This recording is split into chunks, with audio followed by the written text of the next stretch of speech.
Mani sauc Linda Štībele. Es esmu kanisterapijas speciālists. Un kopā ar mani šodien ir manas divas suņu meitenes. Džūlija, pilnā vārdā Džūlija Roberts. Jā. Džūlija ir 5,5 gadi. Džūlija kanisterapijā strādā vairāk kā 3 gadus. Un te blakus man sēž mana mazā podziņa, Norvičs terjera meitenīte, kura savu darba karjeru jau sāka pusgada vecumā.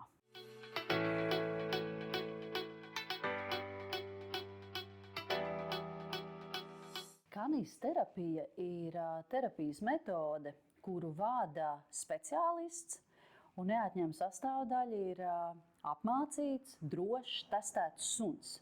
Kanisterapija ir attīstoša. Tā nav vienkārša izklaidēšanās kopā ar suni.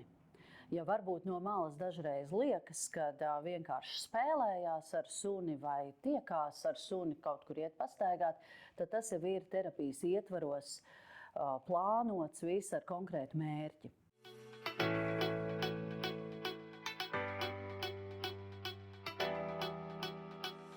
Terapijas suns no mājas mīlulīša atšķiras ar to, kad nestandarts situācijās šis suns ir mierīgs, un šis suns ir draugs visiem.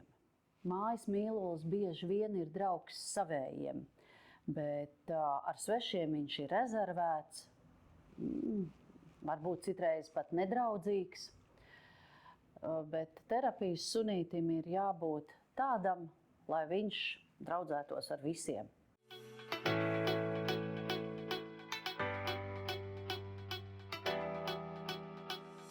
Kanisterapija ir piemērota cilvēkiem ar mentālām, kognitīvām, sociālām grūtībām, problēmām, piemērota ar autiskā spektra traucējumiem, UDHS.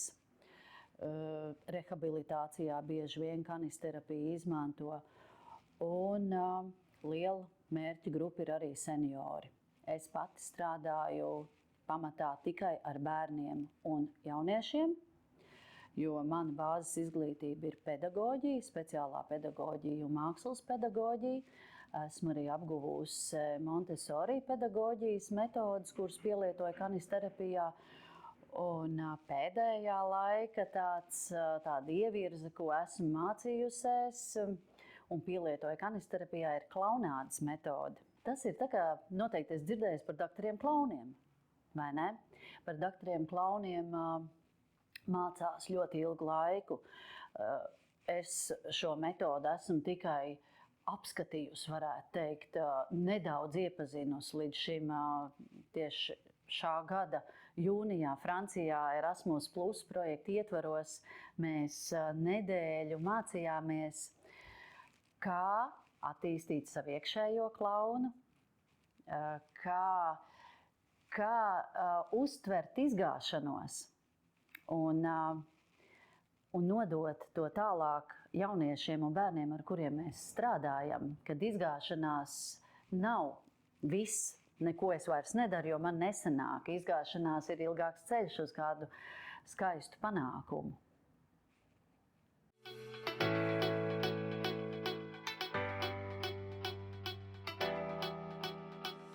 Jā, mēdz būt gadījumi, kad, diemžēl, nevar kanisterapijas metodi pielietot. Tas ir tad, ja cilvēkam ir nekontrolējams bailes no dzīvniekiem, kopā ar garīgās attīstības traucējumiem. Ir tā, ka ja ir tikai šīs nekontrolējamās bailes, ir bijuši kaut kādi starpgadījumi kādreiz, un cilvēks pēc tam nespēja pieņemt dzīvnieku, viņš jau no tāluma redz, ka nāk suns, viņam sirds sāk lauvēties, un bērns skrien pāri nekontrolēt ielai, un tas paliek bīstami jau. Ja nav nekādas blaknes, citas veselības problēmas, tad šī problēma ir atrisināma caur kanisterapiju, jo kanisterapija notiek drošā vidē un pārdomātā. Bet, ja ir garīgās atpalīdzības traucējumi kaut kādi un šīs te nekontrolētās bailes, tad ir gadījumi, kad tiešām nekas nesanāk, jo tomēr kanisterapija balstās uz pozitīvām emocijām. Un ja šīs pozitīvās emocijas nav, tad jau nav šī terapijas efekta nekāda. Tā. Tad ir vēl viena grupa, kuri nevar, diemžēl, apmeklēt kanisterapiju, ir cilvēki, kuriem ir lielas alerģijas, kā tautā saka, pret suņu spalvu. Kanisterapija nevar notikt gadījumos, ja tiek apdraudēta suņa un cilvēku drošība. Tas ir tad, ja ir kādas agresijas, pēkšņas, tad, diemžēl, nevar notikt terapija.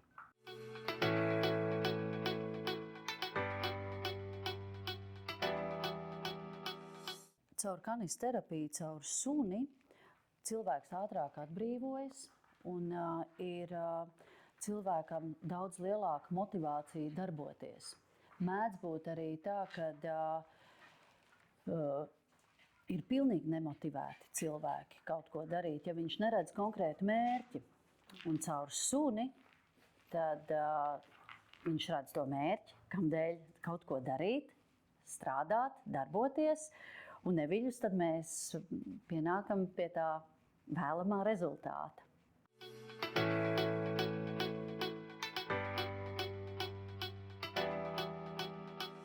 Tāds nozīmējums uz šo terapiju obligāts nav, taču ir vēlams.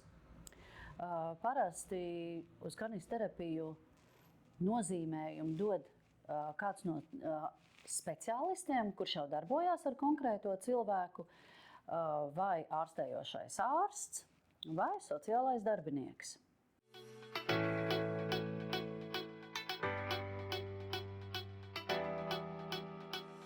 Kanisterapija parasti nav vienreizējs pasākums, tas ir nodarbību cikls. Sākumā mēs iepazīstamies, izrunājam drošības noteikumus, kas ir jāievēro, lai nesāpētu ne bērnam, ne sunītim. Es kā speciālists izvērtēju to, kāds mērķis mums ir jāsasniedz šo nodarbību laikā. Tiek izstrādāts plāns, pēc kur mēs tālāk tad strādājam. Kanisterapija notiek caur dažādu uzdevumu veikšanu. Tās ir vai no kādas fiziskas nodarbes, vai emocionālas sarunas kopā ar suni esot, pastaigas kopā ar suni. Šajā laikmetā bērni, kā mēs zinām, bieži vien nevēlas atrasties dabā, labāk atrodas dažādi ierīču, telefonu, datoru sabiedrībā. Un tad suns ir tas, kurš palīdz būt laukā, ārā, dabā. Un esmu ievērojis to, ka tiem bērniem, jauniešiem, kuriem mājās dažādu apsvērumu dēļ nav dzīvnieki, tad viņi ar ļoti, ļoti lielu prieku iet ar suni laukā. Un terapijas suņi, kā jau es sākotnēji minēju, ir apmācīti suņi. Viņi laukā prot uzvesties. Un bērnam tas ceļ pašvērtējumu, ka viņš iet ar šo suni laukā un sunīts ieda blakus un viņš pasauc un suns paskatās uz viņu. Vai ne? Nu, tas tāds, viņam ir gandarījums par to, ko viņš dara. Un, mēs tajā brīdī ne tikai mēs esam laukā, bet dažādas citas prasmes, iemaņas attīstam. Un suns ir tas, kurš mums liek būt šeit un tagad.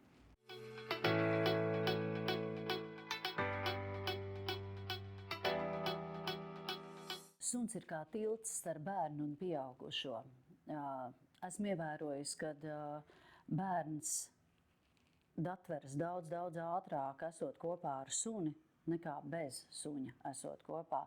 Savulaik es strādāju arī pie jauniešu mentoru, un pirmajās nodarbībās es noteikti vienmēr ņēmu līdzi suni, lai šīs nodarbības tikšanās reizes būtu atvērtākas, brīvākas, lai bērns varētu čubināties gar sunīti un tā stāstīt savu ikdienu.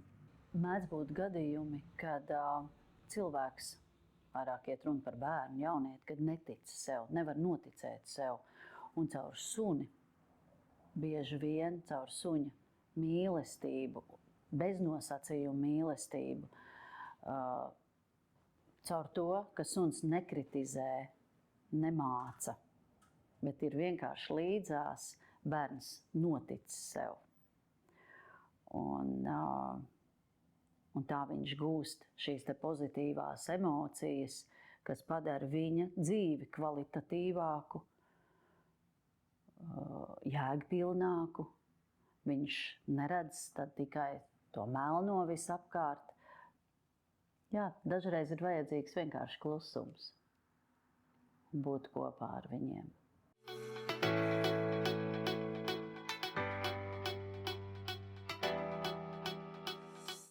Lai strādātu par kanisterapijas speciālistu, cilvēkam ir jābūt ar empātiju, uzmanīgam, pacietīgam, jo kanisterapijā nav iesaistīti tikai cilvēki, ir iesaistīti arī suņi. Un mums ir jāņem vērā arī suņa labsajūta nodarbību laikā. Suns parādīs to, kad viņš vairs nevēlas strādāt, ka viņš ir noguris. Suns nepietēlo nekad. Ja cilvēki mēdz saņemties, tad suns nesaņemas. Viņš vienkārši aiziet gulēt, un ar to nodarbību tad citreiz var arī beigties, vai mums ir, man uzreiz ir tad jāpārspēlē dažādi citādāki uzdevumi, lai mēs varam nodarbību turpināt. Un tad sunīts ir atpūties, un tad mēs atkal varam tiešā kontaktā ar suni darboties. Jo terapija nesastāv tikai no līdz darbojoties fiziski ar suni. Ir uzdevumi, kuros suns ir līdzesošs. Un pa to laiku tad suns var atpūsties. Un, protams, kanisterapijas speciālistam ir jābūt profesionālam. Lai klienti saņemtu kvalitatīvu pakalpojumu, nepietiek tikai ar apmācītu, testētu suni, jo terapiju vada cilvēks. Cilvēks sastāda terapijas plānu un iet uz konkrētu mērķi. Lai tas notiktu augstā līmenī, cilvēkam nepietiek tikai ar neformālas izglītības kursiem. Viņam ir jābūt bāzes izglītībai pedagoģijā, sociālajā darbā, psiholoģijā vai medicīnā. Tādā gadījumā viņam ir saprašana par bērnu vecuma posmu īpatnībām, par temperamentu īpatnībām, par dažādām veselības lietām, diagnozes, viss, kas ir jāņem vērā, lai šī terapija būtu jēgpilna un patīkama klientam.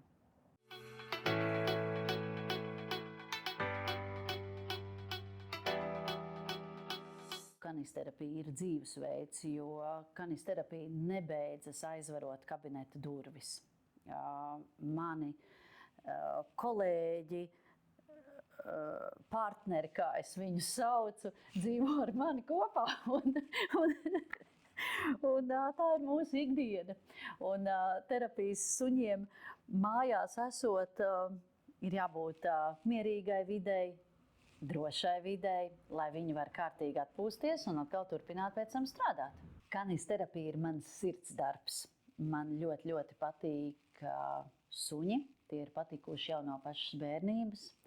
Arī bērnībā, kad man bija mājās sunīši, es izspēlēju dažādas lomu spēles, kad es esmu cirkus mākslinieks un mani suņi ir cirkus sunīši. Protams, toreiz man tur nesanāca tā, kā man gribētos tik ļoti, vai ne? Bet sapnis ir piepildījies, un tagad es to varu darīt tiešām ar apmācītiem, gudriem, drošiem suņiem. Un Podziņa ir man sanācis tāds kā mazs cirkus sunītis, kurš arī bērns iepriecina, veicot dažādus trikus, sadarbojoties ar bērniņiem un radot viņiem pozitīvas emocijas.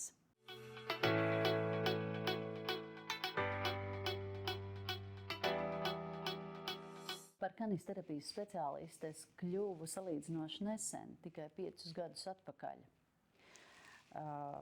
Pabeidzot augstskolu, es strādāju skolā, bērnu interešu izglītībā strādāju, un tad kādu laiku, ļoti ilgu laiku, teiksim, pat 18 gadus gandrīz, es strādāju tikai savā ģimenes uzņēmumā, kurš arī bija saistīts ar bērniem un vecākiem. Taču ne tiešā saskarsmē ar pedagoģiju. Un tad nāca Covid laiks. Mūsu ģimenē ienāca Džūlija. Džūlijas tētis izrādās ir terapijas suns, kurš arī strādā ar bērniem un jauniešiem attīstības centrā Cēsīs. Un Džūlijas audzētāji bija ievērojis, ka Džūlijai arī ir potenciāls kļūt par terapijas suni. Un tā kā jau es teicu, bija ļoti daudz laika, mēs sākām abas mācīties.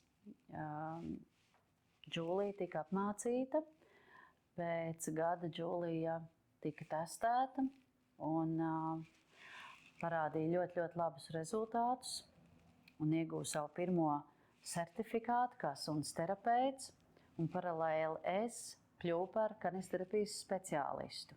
Suņi tiek testēti katru gadu, reizi gadā. Suņiem ir eksāmeni, kur pārbauda, vai suns spēj turpināt strādāt, vai spēj būt drošs, mierīgs, nestandarta situācijās, esot kopā ar dažādiem cilvēkiem, esot troksnī, esot kā šeit, arī, piemēram, arī nestandarta situācija. Sanāk mums strādāt arī vietās, kur ir smaržas dažādas, savādākas nekā ikdienā.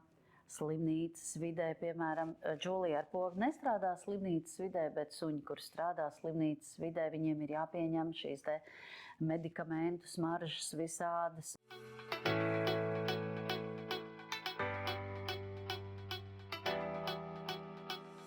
Visvairāk kanisterapijā laikam to baudu gūstu tad, kad ir šie mazie mērķīši, kad ir sasniegti pirmie acu kontakti.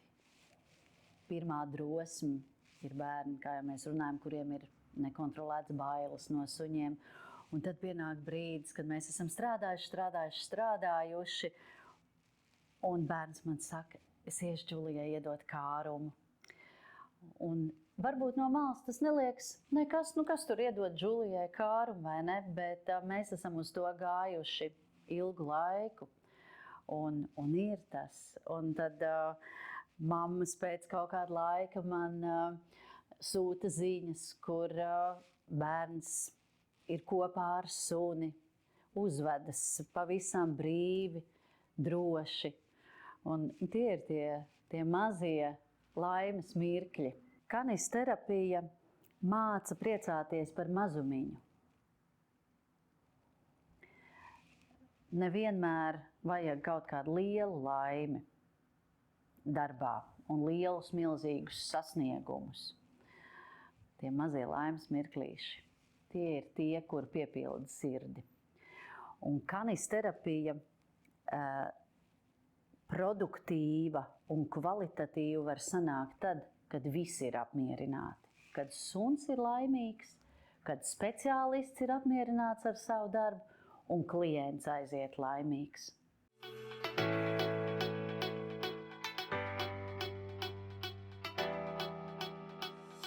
Es pēc dabas esmu ļoti nepacietīga, vispār strauju un ātri es esmu, un suņi man ir iemācījuši milzīgu pacietību.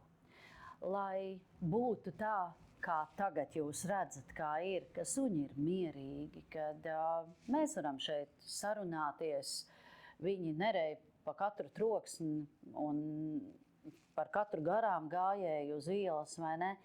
Tur ir ieguldīts liels darbs, un tas nenotiek dažu dienu laikā, dažu mēnešu laikā, tas ir, kā jau es teicu, tas ir ikdienas darbs. Un darbojoties ar suņiem neviļus, Es esmu arī palikusi pati mierīgāka, pacietīgāka, un suņi man māca būt šeit un tagad.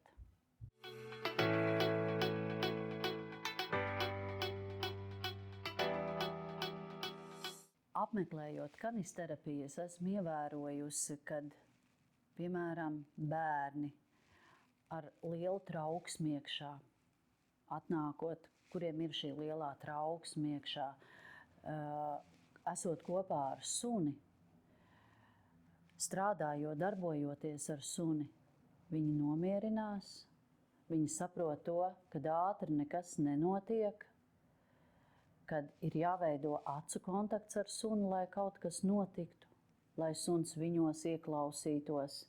Mēs dzīvojam digitālā laikmetā, kad tehnoloģijas attīstas vēja spārniem. Protams, mums tam visam ir jāiet līdzi, mēs nevaram kavēties pagātnē. Mums ir jāmāca bērnus ar tehnoloģijām pareizi rīkoties. Tas ir pilnīgi normāli, tā ir normāla dzīves sastāvdaļa šobrīd. Bet neviena tehnoloģija neiemācīs to, ko iemāca suns. Pacietību, empātiju un veidot foršas, kvalitatīvas, labas attiecības vienam ar otru.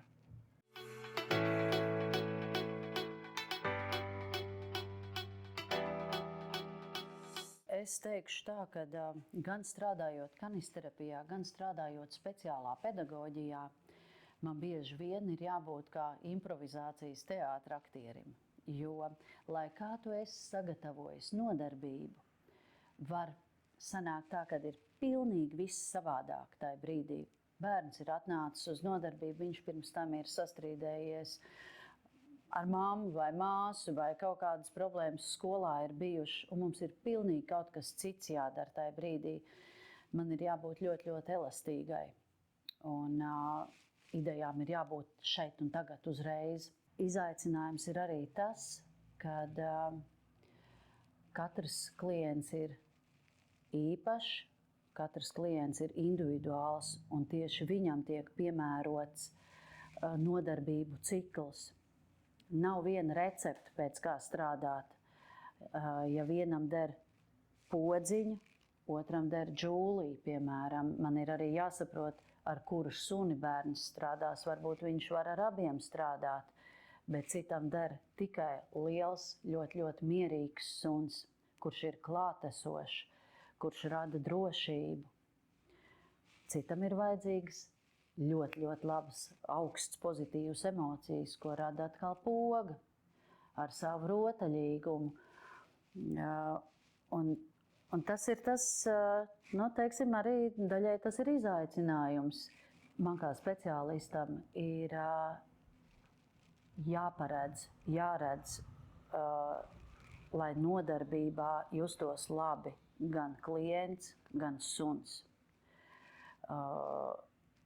Man ir jābūt dubult uzmanīgai.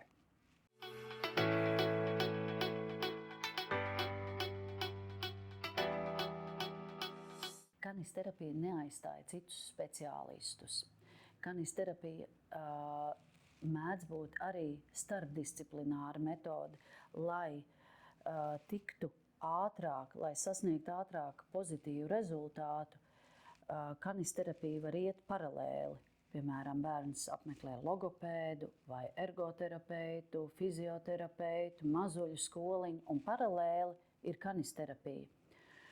Kopā mēs veidojam tādu lielu bloku, kas ir kā tāds kārtīga vitamīna deva bērnam. Un šis rezultāts tiek sasniegts daudz ātrāk nekā ejot atsevišķus ceļus.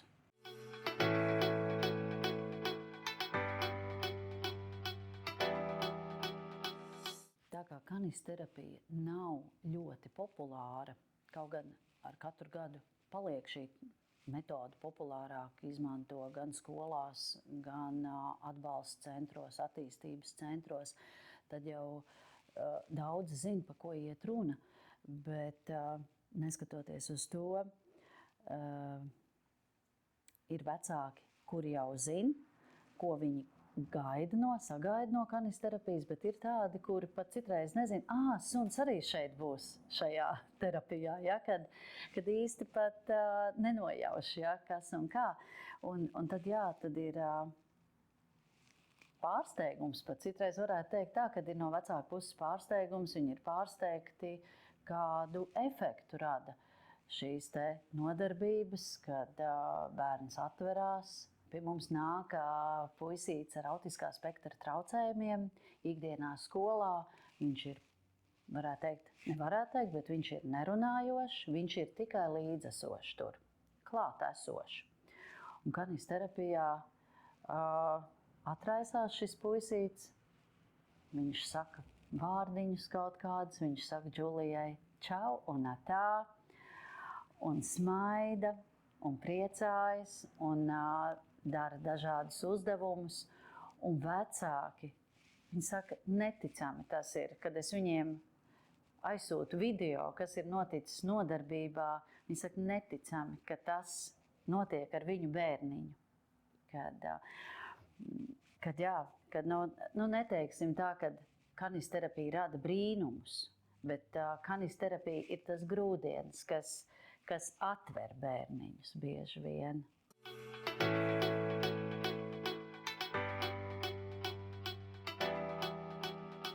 Kanisterapija viena pati nedarīs brīnumu. Šeit ir jāiesaistās veselam speciālistu pulkam. Un tad jau mēs varam darīt lielus darbus. Ja, tāpēc arī šeit mēs esam agrīnā intervencē dažādi speciālisti apvienoti vienu vietu, lai veidotu šo, izvērtētu, kas katram ir nepieciešams, kas ir efektīgāks, kas nē, lai tiktu pie laba rezultāta.